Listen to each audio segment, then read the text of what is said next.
Living Country in the City, Episode 5. Y'all ready for your dose of flyover state spirit? Straight from the concrete jungle? Well, put down your latte and pull on your boots. It's time for Living Country in the City.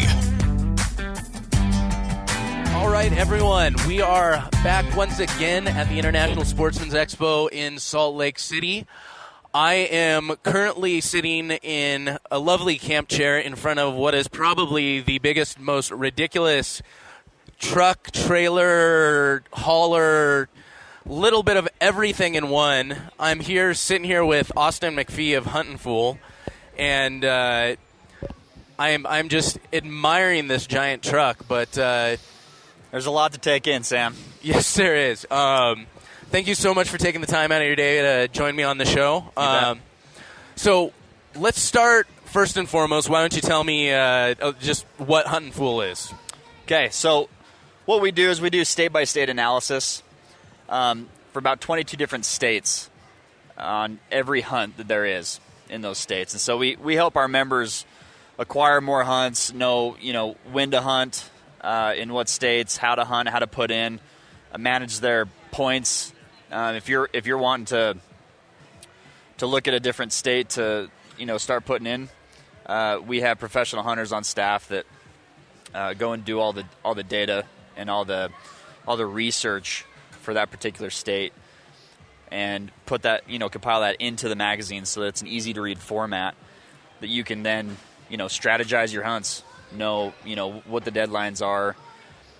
We have draw odds all listed in there. We have the harvest success for recent years past, and so you can start to compile that and kind of have those questions answered on, well, what over the counters there, what's the best units, where should I use my points, and every year it changes in a lot of different rules and regs and stuff like that. So we do all that legwork for you. So that you can just either call in, talk to one of our professional hunters on staff, or, the magazine comes out monthly. So, you get it at your doorstep, be able to read through it, kind of prep before, the deadlines approach. So when you release the magazines, is it sort of, okay, we've got, these are the first 4 or 5 states that have tag deadlines coming up, so you release those first, or how does that? Yeah, So throughout the year, we highlight the states each month that as the deadlines come up, as it's a year available to put in. So, we did Wyoming in January. Mm-hmm. We had February, Utah and Montana, and those this month in March. You got Colorado, Oregon, and Kentucky. So those are coming up. And then, the format's easy. Like, you open it up. Not only do we have a lot of cool stories. We have a ton of just content produced, or member content sent in. We choose from some of the coolest stories and relevant stories that we feel like our members need to know or would like to read. And we do some cool things too, where if you submit something and we choose your story and your picture and we put it on the cover winner wins like a $1,500 Traeger package. I would be okay with that. Yeah, I know, man. Yeah, Traeger's awesome, dude. Traeger's one of our sponsors on this truck.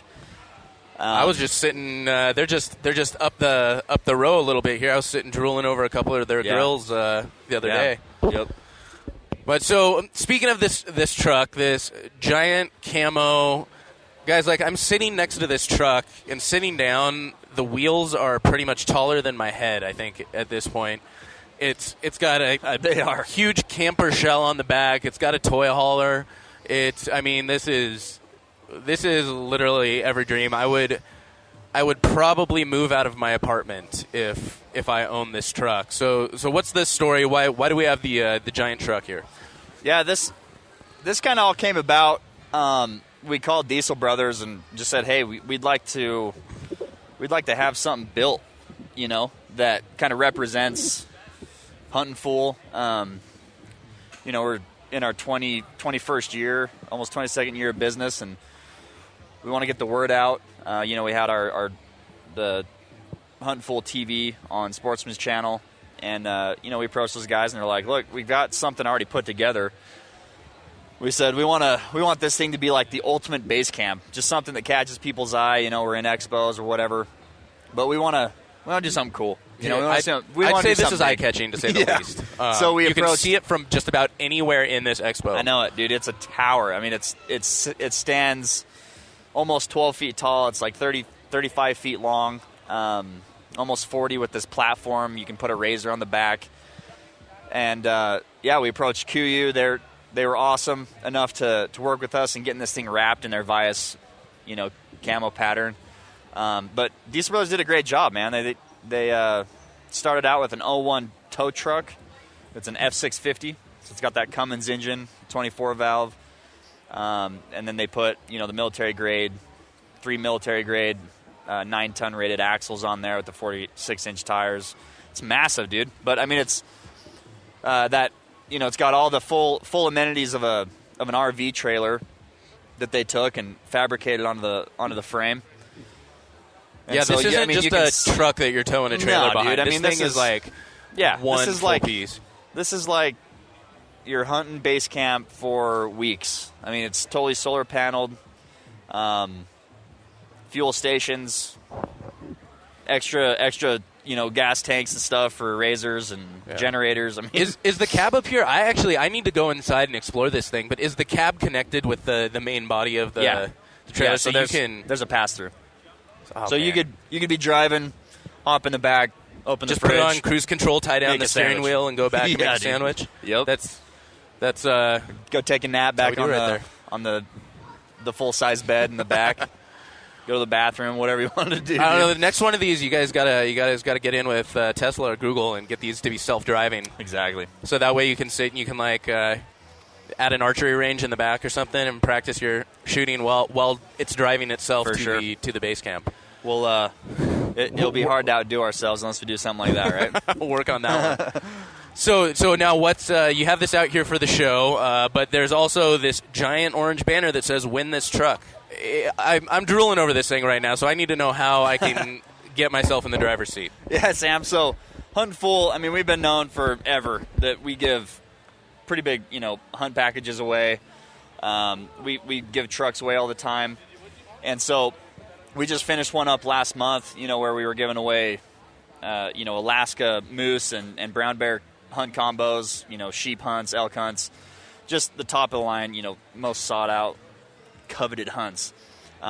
We do that it's exclusive to our members. They can put into these giveaways, and so this is one that we wanted to open up to everybody and kind of go big this year and just say, hey, look, we want to give this thing away and just really kind of stand out this year on this thing. And so anybody that goes on huntinfool.com, you can buy a hat, you can buy a shirt. Each one of those is an entry. If you subscribe to Huntin Fool and become a member, that's another entry. Or you can download our Huntin Fool app, which helps manage your points, kind of gives you notifications on hunts, deadlines and things like that when you can start putting in. And so those 3 ways, buying apparel, signing up for the membership, and then downloading the app, that's how you can enter. Okay. And then every month we'll draw a finalist, and then we'll have 6 finalists, and then in July at the Total Archery Challenge up at Snowbird, Utah, at the ski resort, we'll bring those 6 finalists in, and we'll choose a winner, man. It'll be fun. Sitting there, man, I could not imagine sitting there as one of the 6, just thinking I know that's almost worse than just doing it in one full draw. You're sitting there, how close you got. Yep. I mean, this thing is really fun to drive. I mean, it turns heads wherever you go, if you can imagine. People, I'll be driving. I remember this one time I was driving down the freeway, and I could see the school bus kind of way back there. And I could see the kids. It was like a big football team. Okay. They were all telling the bus driver to get up to us, And so he was passing, and I kind of slowed down, and they got right next to me, dude. And there was probably 30 phones just sticking out the window, just filming me, taking pics. I could see him taking selfie with the truck in the back. That's awesome. It was rad. But I'm just imagining myself. I'm from the middle of Los Angeles. Yeah. I'm just imagining this on the 405 freeway during rush hour right now, and just. I mean, it turns into a parking lot, so this would actually be perfect. Go back and legit make myself a sandwich. And, and by the time I'm done, get up and I'll be able to shift it forward about. Yeah, when you're in standstill traffic, man, that'd be the best. So now I do have to ask, what kind of gas mileage does this sucker get? It's anywhere from like 5 to 7 miles to gallon. So about the same as my Jeep gets, probably. Yeah. I mean, it's probably I don't know. You're probably pushing like 4 to 6, somewhere around there. It's not great. Yeah. But it is fun to drive. It's I the only downfall is I haven't found a drive-through yet that will fit it. That's pretty rough. So I actually have to get out of the car to go in to get food. And who wants to do that? Honestly, what's the range on this? Like, what kind of tank does it have? How far can you take it between fill-ups? So it's got an 80-gallon fuel tank capacity. It's got like a I don't know, I think they're about 40 gallons, on each side. But, you calculate it 4 times 80, whatever that is, it's you can, you're probably going to be mapping out when the next stop is, more than you would your normal often, commuter. Yeah. But, dude, it's really cool. You got solar panels across the top. It recharges itself. It's on that trickle charge. We got a lot of cool things. You get a full size or a Pro 34 Traeger grill that comes with it. Traeger's been awesome and one of our main sponsors, and they provided that in the giveaway. The Razor on the back here does not come with it, just the platform, so you can put whatever you want. Well, I just don't want the truck then. No. Sorry, honestly. buddy. But yeah, I mean. All of our sponsors have been awesome. I think the platform on the back of this truck alone is as big as my apartment in L.A. I'm pretty sure. I think the truck itself is bigger than my apartment. That's easy enough to say. But it's some decent real estate back here. Mm-hmm. Not going to lie. So now, a little bit more about Huntin Fool. I noticed you're talking 22 different states, right? That's one thing I've noticed that you don't get with some of the other services. You get a lot wider of a variety of information. What else would you say really kind of differentiates Huntin Fool from some of the other services people may be using out there? That's a great question. So, we've just kind of touch on that. We've been around 21 years, so we've got a lot of experience there compiled up, and a lot of data that not a lot of companies, that are just getting started have. So we've put a lot of the time and effort into that. And then something else that's really cool is we have, if you draw out somewhere, right, whatever tag, you've never been there, we can actually get you a member draw list of guys that have been successful in that area that have opted into being contacted. And so we can, give you that list. You can reach out to those Huntin Fool members, and we've had a lot of success stories on guys that have called in, talked to this one individual, and he's kind of shared some pearls on the area or what his experience was, and so that's really cool. We're kind of connecting those hunters and helping you be more successful. Well, like I said, I got a lot of people that come to me and they're like, hey, I don't know how to start this. I don't know how to go about this. I'm from the middle of LA, or I'm from New York, or whatever it is. I just don't have these people to reach out to. And one thing everyone I've talked to has said is find someone, get a mentor, find someone to talk to help guide you through this process, or just give you tips. They don't necessarily need to take you out on a hunt, but just kind of help talk to that. And that's one of the, I think, cool things about Huntin Fool is you get that built in. People, you have a very literally a list of people who have said, hey, I'm willing to help people out. Yeah. It's a lot more of an open forum that way, which is really cool. The other thing too, Sam, is like that comes with the membership, man. You can call in. So it's one thing to get the data and you kind of put it together yourself, and we make it very easy for you to understand what it is, in the magazine, breaking down each hunt, each unit that you're going to apply for, and by any weapon, any species. And so you can get a really good idea. But if you want to make sense of that, just call in. We have professional hunters on staff that are, there to talk to our members and kind of answer those questions, that maybe you don't want to call your buddy that's an avid hunter and be like, hey, man, I don't know this. Like, and kind of like we all get a little chesty. We all get a little, prideful and don't always want to admit exactly what we don't know, especially, I'm a brand new hunter, so I got no problem asking the dumb questions. I may occasionally preface this and say, hey, stop me if I'm being a total idiot here, but I'll admit I have my own subjects that I get. Right. I'm like I don't like to admit what I don't know, and so it's a lot. It's a safe place to ask questions. Yeah, here. man. Yeah, exactly. And I think, they have the experience. They were in the same boat, at one point, and it's that experience in the field that really helps them helps you understand what it is. You can ask them any question, and for example, I was on a phone call. I had a buddy call in and talk to one of our PHAs, and he's like, "Look, I'm from, back east, Midwest." And he's like, "All I've done is hunt whitetail, archery whitetail. I would love to hunt a bull elk, He's like, "I don't care the size, And so he just they asked him questions, based off, dude, what's your expectations? Like, what's your budget? What's your timing? And then gave him recommendation on what area he could either buy over the counter or an easy 1 point, 1 or 2 point draw odd that he could have a chance at either that year or the next year. And so kind of led him in the right direction. And that's what we do with everybody. We want our members to access more hunts and hunt more, dude. I mean, that's what we want to do, right? I mean, we want to hunt more. Yeah, we want to save up points for the areas that we can get kind of the trophy-sized animals, but a lot of time we just want that opportunity to either pull back or...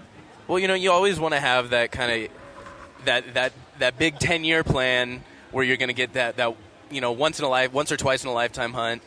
You want to have that really good 3 to 5 year plan where you kind of build a few points and you get a really good hunt in. Yep. And then you want to have that every year plan where you're filling the you're out there, you're loving life, and you are filling the freezer. Yeah, exactly. Yep. And that's what Huntin Fool can help you do every year. That's awesome. So, what do you personally have on the books this year? Any exciting hunts you're looking forward to? Yeah, man. This is a fun question. I've got an Alaska black bear hunt scheduled for June in Prince of Wales. Oh, man, I've heard camp. nothing but amazing things about Prince of Wales. Yeah, it's I can't wait. This is my third time. In fact, I have a funny story about the first time I went. I actually the day I shot my bear, my wife gave birth to our first child. So that's like some good spiritual omen or something, isn't it? Dude. Like yeah. So it's a long. There's a lot of funny details in the story, but she was in the hospital and I left, got on the plane. The doctor told me, look, she's early. We're gonna give her this shot. We're gonna stop contractions.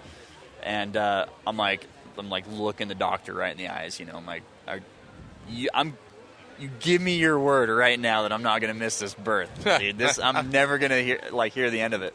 He's like, yeah. It's already like making the contractions go down. You're gonna be good. So my mother-in-law comes in. I leave for a plane, at 6 a.m. Get up there, get situated. That very next day, got a bear. Me and my buddy shot a bear, just living it up. Get into town. You only have cell service in town. So as soon as you get into the first, it's a tiny town up in Thorn Bay, and my phone my notification goes off.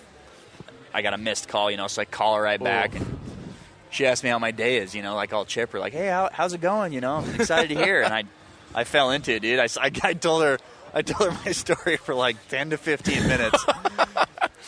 Like an idiot, we'd been married. You're just digging it barely deeper. A year, dude. And and then finally I'm like, yeah, my day was great, but sorry, how was yours? And she's like, well, it's cool. You got a bear today. You got a baby too.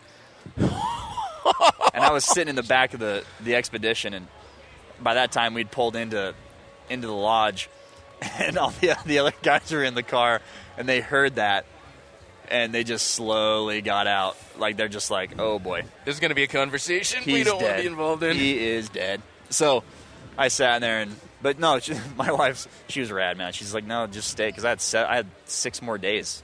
Oh, wow. And she's like, look, it's already done. My mom's staying here. It's all gonna be good. So I didn't meet my little girl until she was 8 days old, and that was fun. That was a fun experience. I do feel like that has to have like some weird like special significance or something. Like, it means she's gonna grow up to be like this super awesome hunter. Her spirit animal's the black bear. Oh man. Well, like, what's funny is, and this is a huge coincidence, but my wife's middle name is Laska. Okay. And so we named my daughter. Well, we were planning on naming her Cameron Laska.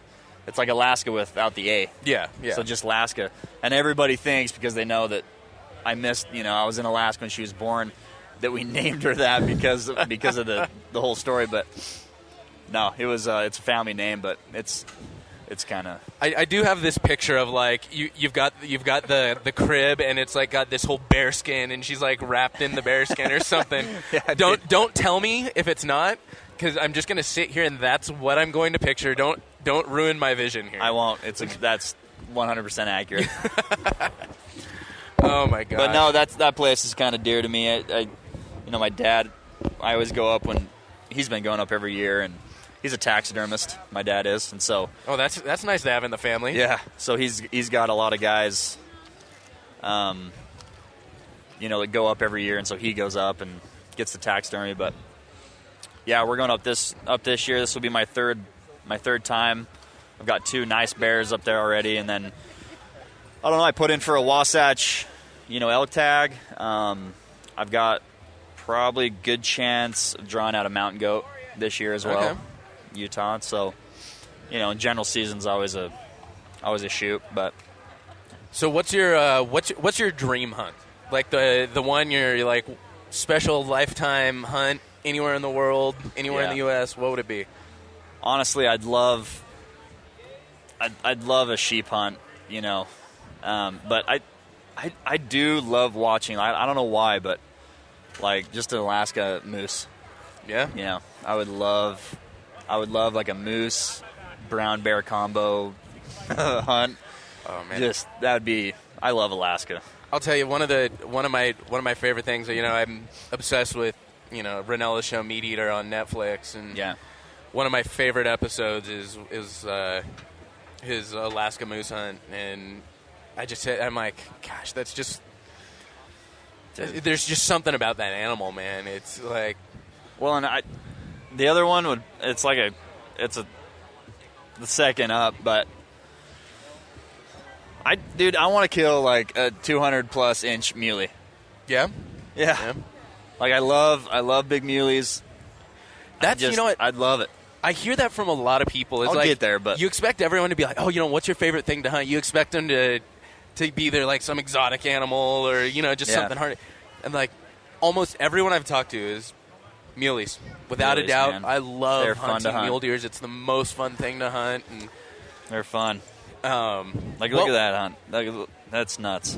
What would you say it is? Like what is it about muleys that makes you enjoy it so much?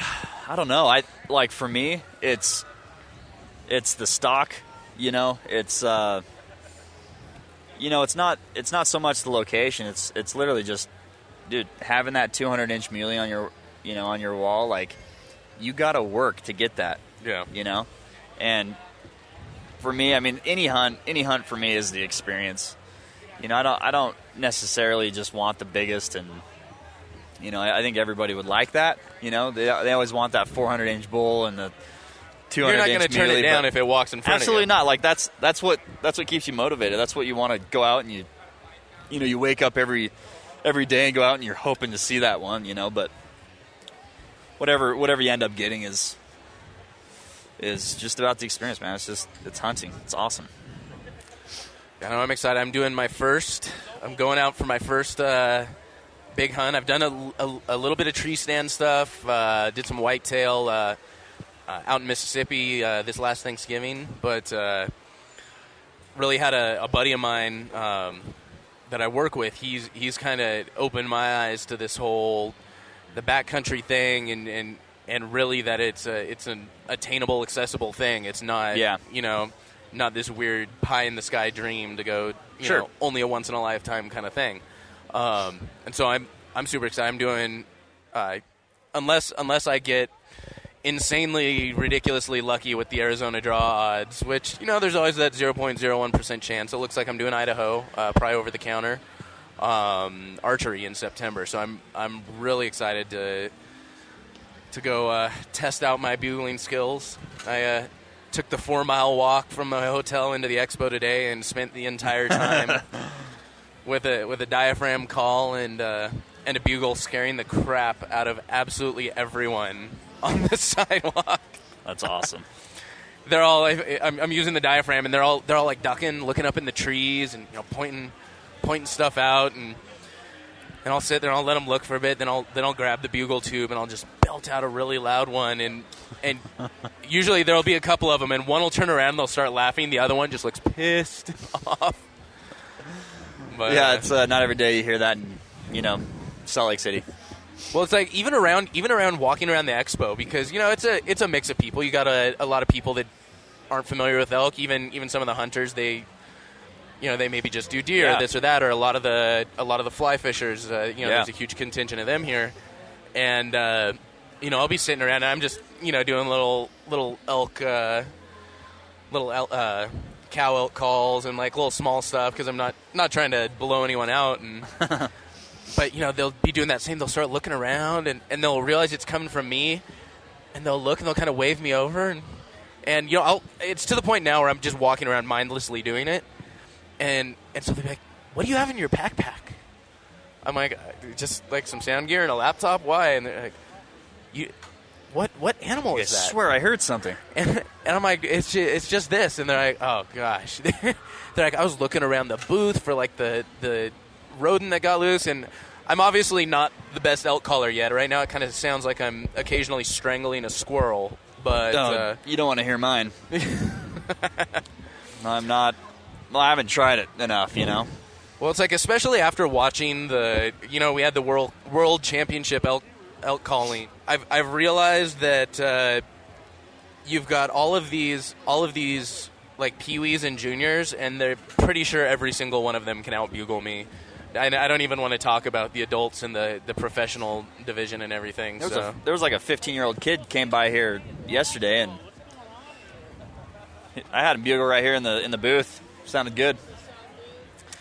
It's honestly like, I am so excited for the day I get that first legit elk bugling in my face. Yeah. It's just I hear the stories about it, I see the videos, and even that is like. Be awesome. A little bit awe-inspiring, but I can't imagine being there for it. Yeah. But dude, it will come. It will come. On that note, we're going to take 1 minute just to hear a word from one of our partners. Hey, y'all, if you're like me, a new elk hunter really trying to up your game and get into backcountry big game hunting, or if you're an experienced hunter trying to fill tags more consistently, you really need to check out elk101.com's University of Elk Hunting online course. If you're looking for a central resource to really take you all the way from start to finish when it comes to big game hunting, this is it. Corey Jacobson is a world champion elk caller and one of the definitive experts when it comes to elk hunting. And in this online course, he shares over 30 years of his elk hunting experience, strategies, and tips. All of this is broken down into easy-to-digest modules and packed full of great video content as well. This will provide you with all of the resources you need to be a confident elk hunter, regardless of your past experience. What's even better is you can get $20 off the University of Elk Hunting online course by visiting livingcountryinthecity.com/partners. That's livingcountryinthecity.com/partners. Okay, so we were talking about some of the offerings Huntin Fool has. Was on your website just recently, checking you guys out. I guess you recently redesigned your website, and I was noticing I can actually check your website for landowner tags as well. Yeah, so you can purchase landowner tags right from us. We've got a large selection of that. So if you don't draw, and you're looking at a hunt, I mean, we have everything from, fairly inexpensive, good hunts, up to whatever you want. I mean, so just whatever your budget is there, Sam. But yeah, man, we got that offering, and then if you do draw something out, we also have an outfitter service where we can pair you up with like over 400 endorsed outfitters that we recommend. That's great. And so you guys have offerings, I'm sure, from super DIY stuff where they basically help pack you in and pack you out. Absolutely. Or to fully guided, base camp kind of hunts. Yeah. So you can, a lot of those come from just landowner tag opportunities to go out and hunt a certain area, or tags that we get from guides. So it's like all inclusive. I gotcha. But yeah, check it out. It's the new website. Looks good, man. And we'll make sure to link to that on our show notes page. Cool. I'll announce that at the end of the episode. We'll get all of that up, get all your social media up here. So once again, got a lot of new hunters, a lot of inexperienced hunters, a lot of people who may just have only done one thing or another, whether maybe it's shooting ducks or whatever that may be. What advice would you have for someone who's a little intimidated by all of this? It's just so much information, so much to do. What would you say? What would you say to that person? Where should they start? That's if it were me just getting into hunting. I would look into a Huntin Fool membership because there's probably not a better service out there that can help you with the license and application process. Like we even help with doing all that for you, and so we can put in for hunts in multiple states, and then notify you when you drew out. So do you also have info about like licenses as well, like what licenses you need to get? Yeah. So that's the one thing I was kind of figuring out, and it took me a little while to learn, was like, okay, you've got Alaska where you buy license, you buy tags, and then there's other things you have to figure out, and versus Idaho where you buy a license, but you also have to get an archery license if you're doing the archery hunt and stuff It can get really complicated, especially when you're dealing with different states, things, each state does things different, some do the lottery, some don't, whatever.